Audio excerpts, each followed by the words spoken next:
We're talking Wilkes University softball. Jackie Klahold with us, the head coach. Let's talk about 23, 24. It's really 24 if you think about it. But let's talk about your season. You get ready this weekend. Myrtle Beach, nice little trip. So what's the preseason looking like so far for the Colonels? It's been looking great, to be honest with you. It's nice because you're thinking so much about, you're indoors, but you don't want them to have cabin fever. So we've had opportunities to go, on turf. We went on our field. We went, we went to Baseball U a few times. So it's like just trying to get out of that environment while trying to keep all the components of everything together that you're trying to accomplish in that preseason. Some coaches are like, hey, once we go outside, I hate going back in. But it's tough, right? It's a tough combination. But let's talk about the talent and the incoming freshman class and how you think that might impact this team. Yeah, I think, to be honest with you, this senior class, which I call my COVID kids, they came in the fall of 2020, they've been through so much adversity and there's so much resilience there that this incoming class, everything has just been so seamless with a transfer, or with a transition, I apologize. The chemistry is great. They're really working hard in the off season. We're working hard in the weight room and everything. So I think a lot of the pieces that we're trying to put together, adding another pitcher to our staff is going to be great. It's just going to have us really prepared for this transition into the Landmark. And those, just those little tiny pieces right there, they've all been working together really great. So you've been gearing up by working other sports, because we all have different roles, right? So you're busy. You're out there. You're seeing different games. You're watching. You're planning. You're organizing. Now it's time for your sport. So let's talk about trying to keep that energy going for yourself to be organized, have the girls ready, and kind of get into it here in the spring. Well, to be honest with you, when I was named assistant athletic director and in charge of game operations, that's a huge piece of the pie right there. But it, ironically, with how busy that job keeps me, it keeps me so focused on the softball end of it and having such a great, coaching staff with me that, we've been together for, we're going on 3 years now, and it's just the consistency and how they've been able to step in.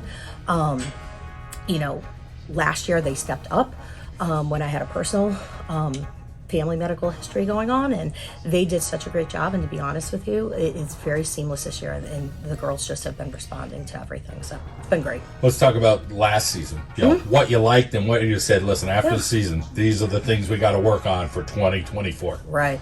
There was a lot that, to be honest with you, overall record was, we got more wins, which was great. There was so much that we liked from last year. And there were certain things just like finishing games. We were so competitive in so many of our games, and then just, kind of slipped away in the last inning or two, which, we need to continue to build that resilience against and close out those games. So we know that we have a good product. It's just getting it across the finish line, so to say. You go to the Landmark now, and there's changes always. You go conference, and there's positives, there's things. Okay, we got to travel a little bit more, what have you. We saw in men's basketball, hey, teams be able to be competitive, go to the playoffs in football. It was a good year. There's some positives overall, but there's some challenges. So what do you know about the Landmark that's going to be, wow, it's going to hit you in the face, like, wow, there's going to be some good teams, or we got to travel a little bit more? Oh, yeah. I think there's, obviously, your top dog in the conference is Moravian. They were at the College World Series last year. But there's so much in the Landmark and how they're stacked. I want to say maybe they're fourth or fifth place team last year. There was one game that was pretty much separating them. So every program has just set that bar. And what we're trying to do is, I think the MAC did a great, us being the MAC we did a great job of trying to get better each year in certain areas. And we've been able to kind of rise to that. But like I said, it's just those small things now that we have to get across the finish line.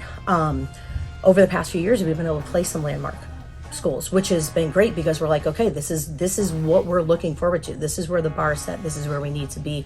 And hopefully over the next few years, surpass.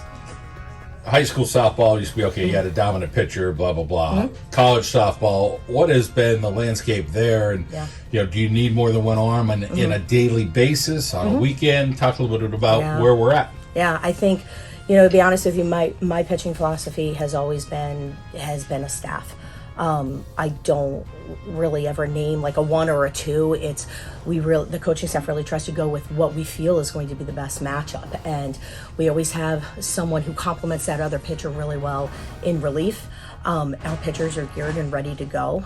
So it's going to be nice having Mia really work into that fold, because they all throw so different and they're all so dominant in their own little ways. And it might not be throwing 62, 63. It's throwing 57, 58 with a ton of spin, being able to induce those outs. So I really like where we're at with our pitching staff, though. I think Coach Jordan's been doing a great job with them.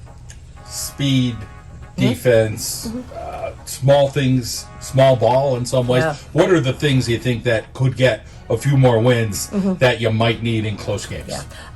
I think really at times just maybe stepping up our defense a little bit, in the aspect that, okay, we have a game. It's, we're going into the top of the sixth. We have a game where we have a 4-2 lead. Now we got to hold that lead. So really just, really tighten up those little small details on defense. I think having a lot of those returners and then those new players, that is that seamless transition. I feel like they're doing a great job of leading them and showing them and, just infusing what our expectations are with them. Having a little bit more speed too, that's really I really believe is gonna help us too. So, just trying to change small things and adjust small things going into the conference and stuff. How different is softball than baseball? Is it similar as far as the schedules with the weekend? Yep. Like talk a little bit about double headers? Or... Yeah, I was gonna say, if you're asking about the difference, like, oh my God, I can bring my daughter over here to tell you the whole thing. Let me tell you something. I like the double header setup. Baseball, they do that 3-game series. I think it's a great thing doing a 3-game series, but where we're at, we're playing competitive doubleheaders every weekend, and then those non-conference games that are worked right in there. I mean, you're not having a weekend off. You're not having a day off, so to say. There's no team out there that's going to lay down for Wilkes University. Like, we got to go out there, and our girls know that we have to earn it. What will be the driving force for Wilkes this year on the softball field? Is it senior leadership, heart, mentality, combination of things? I really think everything that you just said really embodies this team. Their heart, their adversity they've been through since, especially our seniors since they've been here, in the fall of 2020 with COVID and everything. I really believe that they're doing a great job forging ahead and knowing that we are losing. We're graduating 7 seniors who have had, now almost 4 years of experience. It's great. We rely on them a lot, but it's also nice being able to rely on those first years who really, you couldn't tell that they're first years anymore. So looking forward to the season. We can ask you a million more questions, but we'll talk to some of the girls. We wish you the best. Absolutely. Thank you so much.